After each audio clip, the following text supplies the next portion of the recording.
Hello everyone, good morning. कैसे हैं आप लोग? सुबह की शुरुआत इस समय रोज ऐसी होती है। ब्रश करने के बाद हल्दी नमक गर्म पानी में मतलब थोड़ा सा उसको गर्म करके और फिर मैं ये गार्गलिंग करती हूँ और सोने के पहले, क्योंकि पता नहीं मेरे साथ है, मेरा थोड़ा गला में दर्द भी होता है या तो कुछ भी, मुझे बहुत रिलीफ मिलता है ऐसा करने से। कोविड सिचुएशन तो पता ही आपको भी, करंट सिचुएशन कैसी क्या है, तो गरारा करने से, गार्गलिंग करने से काफ़ी रिलीफ मिलता है मुझे। और ये मैंने अपने डेली रूटीन में इसको इंक्लूड कर ही लिया है जब से मेरे घर में मेरे हस्बैंड और मेरी mother in law Covid patient, मतलब कोविड पॉजिटिव हुए हैं। फिर इसके बाद बस मैंने चाय भी पी ली है। आपने देखा था चाय पक रही थी, मम्मी की और मेरी और सौरभ की भी साथ में बना दी थी। शोभित भैया अभी सो रहे हैं छोटे वाले रूम में। तो बस अभी चाय पीने के बाद झाड़ू और पोछा जल्दी से कंप्लीट कर लेती हूँ। मैंने सोचा था डस्टिंग भी करूँगी, फिर मेरा मन हो रहा था करूँ नहीं करूँ, अपने मन को मैं समझा रही थी। तब तक कि मैंने सोचा चलो पोछा लगा लेते हैं। और ये देखो पापा और बेटी कितने देर से ये एक बेडशीट ही नहीं खड़ी कर पाएंगे। इससे अच्छा तो इन लोगों को काम देने से अच्छा है कि खुद ही कर लो। इतनी देर में तो पता नहीं कितनी सारी बेडशीट हम खड़ी कर चुके होते थे, बना चुके होते। खैर कोई बात नहीं, उन लोग आराम आराम से कर रहे थे और मैंने जल्दी से पूरे घर में जल्दी से पोछा मार दिया है। और मम्मी है तो पूजा कर रही है अभी, और मम्मी की पूजा भी ऑलमोस्ट होने में ही है। और नन्नू मुझे बहुत परेशान करती है पोछा करते वक्त, इधर उधर चलती है, तो इसलिए उसको मैंने एक जगह चेयर में बैठा दिया है। उसका पू को दे करके, वो पू है ना उसका, वो जो डिज्नी का कैरेक्टर है, उसको बहुत ज़्यादा पसंद है, उसके साथ खेलती रहती है वो। फिर मेरा मूड हुआ कि डस्टिंग कर ही ली जाए। वैसे तो ऊपर ऊपर से कर ही लेती हूँ मैं हर दूसरे दिन, लाइक ये जो टीवी कैबिनेट है जो सामने सामने दिखता है, बट आज मैंने थोड़ी डीप क्लीनिंग की है। टीवी कैबिनेट को क्लीन किया, पूरे एक सामान को क्लीन किया। और ये कबर्ड देखो कैसे उसमें मतलब सामान कैसे वो खचाखच भरा हुआ है, तो इन सबको एक साथ जमाया है।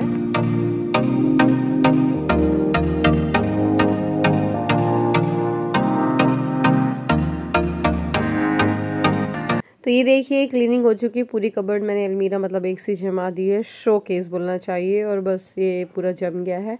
इसके बाद मैं नहाने गई, नहा कर आई और पता है फेस वॉश अंदर ले जाना भूल गई थी क्योंकि सौरभ भी इसी फेस वॉश को यूज़ करते हैं, तो वो बाहर रखा रह गया था, तो उन्होंने भी अपना फेस वॉश किया था, तो मैं भी अब यूज़ कर ले रही हूँ। ये जो फेस वॉश है ये है activated charcoal face wash, good vibes का। बहुत ही मस्त है यार, मतलब कि इसको आप कभी यूज़ करके देखना अगर आप फेस वॉश के सर्च में हो तो। पहली चीज़ ऑल स्किन टाइप के लिए, और पता है इसको लगाने के बाद जब फेस वॉश कर लोगे ना तो आपको बहुत ज़्यादा ड्राई नहीं फील होगा, बट ऐसा लगेगा ना कि आपका फेस काफ़ी क्लीन हो गया है। डीप क्लिनजिंग के लिए एकदम परफेक्ट है, मतलब 2 टाइम भी यूज़ कर लो, बहुत सही है यार, मतलब फेस वॉश ये वाला। और अगर आपको ये प्रोडक्ट चाहिए तो लिंक मैं डिस्क्रिप्शन में ऐड कर दूंगी, तो आप चेकआउट कर सकते हो, परचेस करना तो परचेस कर सकते हो। और साथ ही इस समय मैं क्या यूज़ करती हूँ फेस वॉश करने के बाद, जैसे मॉर्निंग में या इवनिंग में, ये व्यायाम का एलोवेरा जेल यूज़ कर रही हूँ, क्योंकि 99% प्योर है। आप इसका देखो, मैं आपको दिखा रही हूँ इसका टेक्स्चर, बिल्कुल जो रियल एलोवेरा जेल होता है ना वैसे ही हो। गर्मियों के लिए बेस्ट होता है, क्योंकि ना थोड़ा सा पसीना सा आता है, तो फेस वॉश करने के बाद इस तरीके का एलोवेरा जेल वगैरह लगा लो तो अच्छा लगता है। तो आप इस समय बोलते हैं ना मेरी स्किन काफ़ी ग्लो कर रही है, तो मे भी हो सकता है मैं एलोवेरा जेल यूज़ कर रही हूँ इस वजह से ऐसा हो। अब जल्दी से जाते हैं ऊपर, तो ये कुछ कपड़े सूख रहे हैं, कल वाले ये लेकर आते हैं, और जो वॉश किए हुए हैं कपड़े उनको यहाँ पर टांग देती हूँ। यार मतलब घर में कितने काम होते हैं ना। ये कपड़े ऐसा नहीं कि मैंने अकेले वॉश किए, कुछ कुछ मम्मी ने ही वॉश कर दिए। कभी आप सोचो कि अकेले मैं ही हैरान परेशान हो रही हूँ। आपको पता है मेरी मदर इन लॉ बहुत हेल्प कराती हैं, तो ऐसा कुछ नहीं है। मैं यहाँ पर आराम कर रही हूँ, लेटी हुई हूँ, और ये बोल रही हूँ मुझसे पीछे देखो। पीछे नहीं होता, ये मेरे साइड में, ये मेरे पीछे देखो मम्मा, पीछे नहीं, मम्मा के साइड होता है, साइड में लेटा हुआ है मम्मा का वो। साइड देखो मम्मा। तो देख लिया। टी शर्ट कहाँ गई है? इसकी कितनी प्यारी टी शर्ट है ना फूकी, लेकर आओ रेड वाली, पहनाओ इसको। अभी नन्नू ने इसका मेकअप कर दिया है, बढ़िया पाउडर वाउडर लगा दिया, तैयार कर दिया है। क्या यहाँ पे बैठे, वो गिर जाएगा ना? यहाँ पे नहीं गया। अच्छा। लाओ पकड़ लो। अच्छा हाँ, आप ताली माली घुमा, ताली माली नहीं होता, तेली मेली होता है, तेली मेली। नन्नू ने खाना खा लिया क्या? हाँ खा लिया। क्या खाया? फूने नहीं खाया। फूने खाया, फूने नहीं खाया, फूने प्यास आ रहे मुझे। हाँ। ओ लेटे लेटे आ रहे होके। मुझे भी आता है। पूरे घर को, रूम को तहस नहस करी रहती है लड़की। ये देखो, और ये देखिए पूरे रूम में आज हम लोग ने पराठा खा लिया तो बिल्कुल भूख नहीं लग रही है। दाल चावल बने रखे हैं। सौरभ भी सुबह खा कर गए हैं तो अभी उनका मन ही नहीं कर रहा है खाने का। 3:30 हो रहे हैं, टाइम हो रहा है जो 3:30 का हो रहा है एग्जैक्ट। मैं सोच रही थोड़ा देर आराम कर लिया जाए फिर उठा जाएगा। इससे बेचारे कपड़े निकाल दिए नन्नू ने। मैं थोड़ा सा आराम करके करीब 5 बजे मैंने दाल चावल खाए हैं। गरम गरम दाल कर ली थी मैंने, और गरम गरम दाल चावल जब तुरंत के बनते होते हैं, बन के निकलते हैं, मतलब उनको घी के साथ और अचार के साथ खाओ, आहा हा। मुझे तो पुराने दिन याद आ जाते हैं, बड़े मस्त लगते हैं। अब मैं आपको मिल रही हूँ शाम को। इसके पहले हम लोगों ने पूरे घर को एक साथ क्लीन किया क्योंकि बहुत ज़्यादा गंदा हो गया था, पता नहीं क्यों। नन्नू ने कुछ तो फैला रखा था, इधर उधर का सामान सब समेटा। फिर उसके बाद ये पूजा करने आई हूँ मैं, और पूजा में आज वो फूलबत्ती जो होती है वो ख़त्म हो रही थी, तो ये स्टील की डिब्बी हम लोगों ने परमानेंट कर रखी है भगवान रूम के लिए। तो इसी में ही जो फूलबत्ती आती है ना रेडीमेड, उसको डाल करके और गैस में इसको मतलब वो कर ले रहे हैं, मेल्ट कर ले रहे हैं, तो जिससे जो घी है ना वो अच्छे से बढ़िया ये सोक कर ले। और गैस बस हम लोग ये मेक श्योर करते हैं भगवान का अगर कुछ काम कर रहे हो तो गैस क्लीन हो, स्पेशली रोटी वगैरह या कुछ कच्चा खाना उसमें दाल चावल या रोटी नहीं बना हुआ हो। और बस फिर उसके बाद अब जल्दी से पूजा कर लेते हैं। और आप वो साइड में देख रहे हो ना मटका रखा हुआ है, तो वैशाख का महीना जब लगता है तो शंकर जी को हम लोग डालते हैं, मतलब उनके ऊपर ऐसे घड़ा रख देते हैं और पानी टपकता रहता है। वैशाख के महीने में ये किया जाता है। तो वैशाख जब लगी थी तो उस टाइम पे हमारे घर में, मतलब हमारे परिवार में गमी थी, तो जब 13वीं वगैरह ख़त्म हो गई मतलब 13वीं वगैरह, उसके बाद मम्मी ने रख दिया था शंकर जी को। याद होगा लास्ट ईयर भी हम लोगों ने किया था, और काफ़ी लोगों ने व्लॉग देख के अपने अपने घर पे भी ये किया था। ये लड्डू गोपाल जी का लड्डू कोई फिनिश कर गया, कौन होगा ये? नन्नू ही हो सकती है। क्यों नन्नू, इधर आओ। खाली प्लेट रखी हुई है, नन्नू नहीं खाया होगा ये। क्या बनी हो? दादी माँ। इधर आके दिखाना। दादी माँ नीचे तो कुछ नहीं पहना आपने, पैंट एंड स्कर्ट वगैरह। पर ये बताओ दादी माँ आप बने हो तो दादी माँ क्या बोलती है और कैसी होती है दादी माँ? और एक डंडीली रहती है तो सब अब आ जाती है, बनते भी बनता है। और आपकी दादी माँ कहाँ है? हे गाइस, रात के 8 बज रहे हैं और डिनर की तैयारी चल रही है। रोटी का तवा से रख गया है, वो ग्रेवी बन रही है। सब्जी समझ नहीं आ रही क्या बनाऊं बिल्कुल भी। प्याज और टमाटर की ग्रेवी बनाई है, अब देखते हैं इसके ऊपर क्या डालने वाली हूँ। वैसे जहाँ तक कि मैं सेव ही डालूंगी, सेव टमाटर की सब्जी चटपटी सी मिर्च वाली सब्जी है। और ये देखो आटा भी गुद गया, जल्दी से रोटियाँ बना देते हैं, सब्जी पक जाएगी। धनिया पत्ती डाल देंगे इसमें और बस डिनर तैयार हो जाएगा, फिर खाएंगे जब खाना है। तो आज ना हम लोग का जो पटा है एक्चुअली थोड़ा गंदा था, मैंने उसको वॉश किया था, फिर दूसरे साइड से मतलब गीला था, मुझे तुरंत रोटी बनानी थी, तो इस तरीके से आंच दिखा करके मैंने उसको सुखा लिया है और फटाफट रोटियां बना लेते हैं। कई लोग पूछते हैं कि कौन सा आटा आप लोग यूज़ करते हो, तो सही बताएं हम लोग घर का गेहूं जो होता है ना उसको पिसवाती है मम्मी हर बार। लेकिन अभी कोविड की वजह से हम लोगों ने चक्की नहीं भेजा है गेहूं को, क्योंकि इतना डर घुस गया है ना, तो अभी हम लोगों ने रेडीमेड वाला आटा मंगा लिया है। तो यहाँ पर मिल जाता है रेडीमेड, ऐसा पर्टिकुलर कोई ब्रांड नहीं है कि आशीर्वाद या कुछ, बट हाँ आशीर्वाद मैंने बना के देखा है, ठीक बनता है। बट कई बार उसमें थोड़ा सा इलास्टिसिटी सी आती है जब उसको बेलो तो।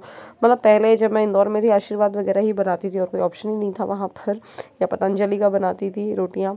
खैर कोई नहीं, तो चलो जल्दी से रोटी सेक लेते हैं, फिर सब्जियां बना लेंगे। और नन्नू भी किचन में है मेरे साथ, वो अपने काम मतलब कर रही है और मेरा काम बढ़ा रही है।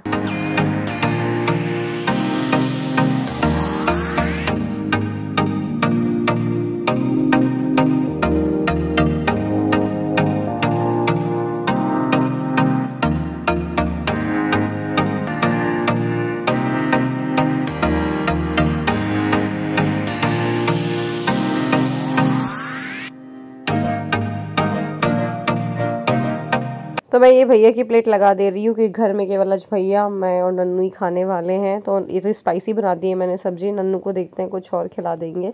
और सौरभ और मम्मी मना कर रहे हैं खाने के लिए, तो सेव टमाटर में मैंने पहले ही सेव मिला दिए थे और ऊपर से भी प्लेट में ऐसे लगा के दे रही हूँ, तो दोनों तरीके से सेव हो जाते हैं। रतलामी सेव है ये, हल्दीराम का, थोड़ा सा स्पाइसी होता है। कभी इसकी आप सब्ज़ी बनाकर देखना, बहुत ज़बरदस्त लगेगी। तो ये प्लेट लग गई, आइए जल्दी से आप भी खा लीजिए। हे गाइस, डिनर तो बन गया, आपने देखा बिल्कुल सिंपल डिनर बना है यार, ज़्यादा कुछ भी नहीं। और अभी वैसे भी ज़्यादा फ्राइड और ऐसा कुछ खाने का, जैसे कि ग्रेवी वाली सब्ज़ी, बहुत हैवी सी सब्ज़ी खाने का, बनाने का मन भी नहीं करता है। और ये पता आपको मेरी बिंदी चेंज हो गई, बीच में गिर गई थी, तो ये। और आईब्रोज़ की हालत देखो यार, मतलब बनवा ही नहीं पा रहे हैं। अच्छा एक बात बताइएगा, आप में से किसी ने एपिलेटर यूज़ किया है क्या? फिलिप्स वगैरह के आते हैं, तो वैसे वो फेशियल हेयर रिमूव करने के काम में आता है, लेकिन I am not sure about eyebrows की। आईब्रोज़ सही हो जाते हैं उससे कि नहीं, शेप में आ जाते हैं कि नहीं आते हैं? अगर आप में से किसी ने यूज़ किया हो तो प्लीज़ मुझे इसके बारे में बताइएगा। और एक और चीज़ कि कई लोग बोलते हैं कि वॉशिंग मशीन ले लो आप, और ये ले लो वो ले लो। मैं ले तो लूँ, पर ना एक्चुअली कई लोगों को शायद नहीं पता, इंदौर में हमारा जो फ्लैट है वहाँ पर वो खाली फ्लैट पड़ा हुआ है, मतलब वहाँ सारा सामान रखा हुआ है, बट वहाँ वो रेंट पे नहीं दिया है हमने, कोई रहता नहीं है वहाँ पर एक्चुअली। तो वहाँ पर सब कुछ है, मतलब वॉशिंग मशीन भी है, माइक्रोवेव भी है, और टीवी, फ्रिज, सब कुछ है। बेड पूरा फुल्ली फर्निश्ड है, क्योंकि हम पूरा फंक्शनल था उसको ऐसे छोड़ के आ गए थे यहाँ पर। तो फिर उसके बाद से ये था कि रेंट पे देंगे, बट फिर वो कोरोना आ गया, तो कोविड की वजह से 1.5-2 साल से वहाँ कोई जा ही नहीं पा रहा है। तो अब ये लग रहा है अब थोड़ा सा थम जाए, फिर जाएंगे, फिर सारा सामान ही लेकर आ जाएंगे यहाँ पर। इसी वजह से वो वॉशिंग मशीन लग रहा है यार, एक वहाँ पर तो रखी हुई है, फिर एक दोबारा से लेने से कोई मतलब नहीं, फुली ऑटोमेटिक है वहाँ पर भी। मैं इंदौर में ऑब्वियसली हाथ से तो कपड़े वॉश नहीं करती थी, इसी से मतलब फुली ऑटोमेटिक मशीन जो थी उसी को यूज़ करती थी वॉश करने के लिए कपड़े, बट वही रखी हुई है। तो मुझे लगा शायद कई लोग को नहीं पता, तो बता देती हूँ। और कई लोगों को बहुत कन्फ्यूजन है कि मैं इंदिरापुरम में रह चुकी हूँ, मतलब मैं इंदिरापुरम में रही नहीं हूँ। शादी के पहले मेरा ऑफिस था इंदिरापुरम में, मैं रहती नोएडा में थी। इंदिरापुरम वो सेक्टर 62 है जो नोएडा में, वो जेपी कॉलेज के पास में एक ऑफिस है, नॉलेज बुलेवार्ड एक बिल्डिंग है, अगर आपने कभी ध्यान दिया हो तो वहाँ पर था मेरा ऑफिस। तो वहाँ मैं जाती थी, वहाँ पर मैंने लिट्टी चोखा खाया है और बहुत कुछ खाया है। दिल्ली में तो वैसे भी खाने के मामले में फेमस है, नुक्कड़ पे मोमोज़ और ये सब मिलते रहते थे वहाँ पर। तो खैर ठीक है, कोविड जाए, फिर से वापस दिन आए, वापस घूमने आए हम लोग दिल्ली। आप भी अपने शहर में घूमो। पता नहीं यार, बट अब ये ब्लैक फंगस और ये वाइट फंगस और आ गया है कहानी में। ध्यान रखिएगा, अगर कोविड पेशेंट कोई भी है प्लीज़ अपनी डायबिटीज़ पे ध्यान रखिएगा, रेगुलर चेक करिए। हम मम्मी की रेगुलर चेक करते हैं हर रात, और खाने के पहले, मतलब रोज़ सुबह, और हर रात सोने से पहले चेक करते हैं, मतलब आफ्टर मील और एक खाली पेट वाली। तो उस हिसाब से फिर हम उनको मेडिसिन देते हैं, शुगर लेवल कंट्रोल हो जाए जिससे। तो आप भी प्लीज़ अपने डॉक्टर से कंसल्ट करिए, अगर आपके घर में, आपके जान पहचान में, या आप कोविड पेशेंट रह चुके हैं, डायबिटिक की प्रॉब्लम है, क्योंकि स्टेरॉइड्स लगने से डायबिटीज़ का लेवल इंक्रीज़ हो जाता है। मम्मी को डायबिटीज़ नहीं थी, स्टेरॉइड्स की वजह से थोड़ा सा डायबिटीज़ उनका ऊपर नीचे हो रहा है। वो थोड़े टाइम में सही हो जाएगा, बट स्टिल थोड़ा सा हमें उसको मॉनिटर करना पड़ेगा, ऑब्जर्व करना पड़ेगा, उस अकॉर्डिंग फिर उसका ट्रीटमेंट होगा। ध्यान रखना डायबिटीज़ नहीं बढ़ने पाए, वरना ब्लैक फंगस आ रहा है कहानी में। वाइट फंगस बोल रहे हैं कोविड जैसा ही है, लेकिन उसमें मतलब कोविड का मतलब उसमें कोविड टेस्ट तो नेगेटिव आ जाता है, but somehow it is related to lungs. So देखो क्या है, बस यही है, कहीं ना जाओ, घर के अंदर रहो जितना हो सके। मतलब बहुत ही ज़्यादा अर्जेंट है तो ही जाओ, वरना तो मत ही जाओ। एक जन भी जाए घर से, बाहर होकर आए, नहा ही ले इनफैक्ट, और फिर उसके बाद घर पे सबसे मिले। हमने तो यही कर रखा है, सौरभ और शोभित भैया आते हैं, सबसे पहले लोग ऊपर जाते हैं, ऊपर एक वाले रूम में। तभी आपने देखोगे इस टाइम वीडियो शूट वगैरह मैं ऊपर नहीं कर रही हूँ, नीचे कर रही हूँ, ऊपर हम लोग जाते ही नहीं है उस वाले रूम में। तो ऊपर ये लोग आते हैं, डायरेक्ट जाते हैं, कपड़े वगैरह मतलब खुद नहाते वहाते हैं, कपड़े वॉश करने के लिए रखते हैं, फिर उसके बाद वो नीचे आते हैं। तो कुछ चीज़ें हैं ध्यान रखनी है, अब वही है, थोड़ी भी लापरवाही करी तो फिर मुश्किल हो जाता है। ध्यान रखिए सब लोग अपना अपना, कुछ भी सामान बाहर से सैनिटाइज करिएगा। चलिए, बहुत सारी बातें कर ली इकट्ठा बैठ के, पता नहीं इतनी सारी बातें आप लोग सुनते भी होगे कि नहीं सुनते होगे, जब मैं 4-5 मिनट का इकट्ठी जब बातें कर लेती हूँ। मुझे तो यही डाउट होता है कि स्किप करते जाते होगे आप लोग। एनीवे, चलिए तो आज का व्लॉग यहीं ख़त्म करते, उम्मीद करती हूँ पसंद आया होगा। पसंद आया है तो लाइक करिएगा, शेयर करिएगा। मिलते हैं अगले वीडियो में, बाय बाय।